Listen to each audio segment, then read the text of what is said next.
pumanaw na ang batikang aktres na si Jacqueline Jose. At isa na nga ang haligi ng industriya ang nawala sa pagpanaw ng batikang aktres na si Jacqueline Jose na Nagluluksa ang mundo ng showbiz sa pagpanaw ni Jacqueline Jose. Atake sa puso ang ikinamatay ng batikang aktres na si Jacqueline Jose. Mary J. Santa Ana Gak, o mas kilala sa pangalang Jacqueline Jose. Pinanganak noong October 21, 1964 sa Angeles. At nitong March 2, 2024, inatake ito sa puso saad ng kanyang anak. The great sadness that I announce the untimely passing of my nanay, Mary J. Gok, better known as Jacqueline Jose.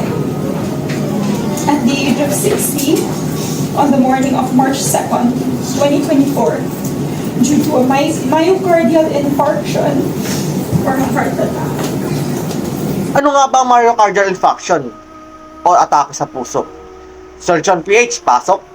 Ang babae nito ay may myocardial infarction. Si Jacqueline Jose pumanaw kamakailan dahil sa MIO heart attack. Myocardial refers to the myocardium, a muscle layer ng heart. Infarction means muscle tissue death dahil walang oxygen, dahil nababarahan ng taba ang mga ugat sa puso. Commonly, tinatawag natin itong heart attack dahil usually, biglaan itong nangyayari at minsan walang sintomas. Kung meron man, nagko-complain ng pasyente ng chest pain or tinatawag namin angina pectoris. Angina means pain, pectoris means chest. Usually, may history ng hypertension at sakit sa puso sa pamilya. At risk din ng mga may diabetes. Prevention is better than cure. Pag naagapan, meron namang opera. So anong surgery? CABG, coronary artery bypass graft, or commonly known as bypass surgery. Kukuha kami ng ugat mula sa paa at i-connect sa malaking artery malapit sa puso. Iba-bypass namin ang ugat at i-connect ito sa area na barado para may oxygen supply sa muscles. Usually, marami ang bypass na gagawin sa isang operasyon. Condolences sa pamilya ni Andy.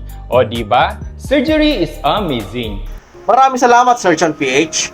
At ito po ang inyong initial MT para sa Balitang Vlog.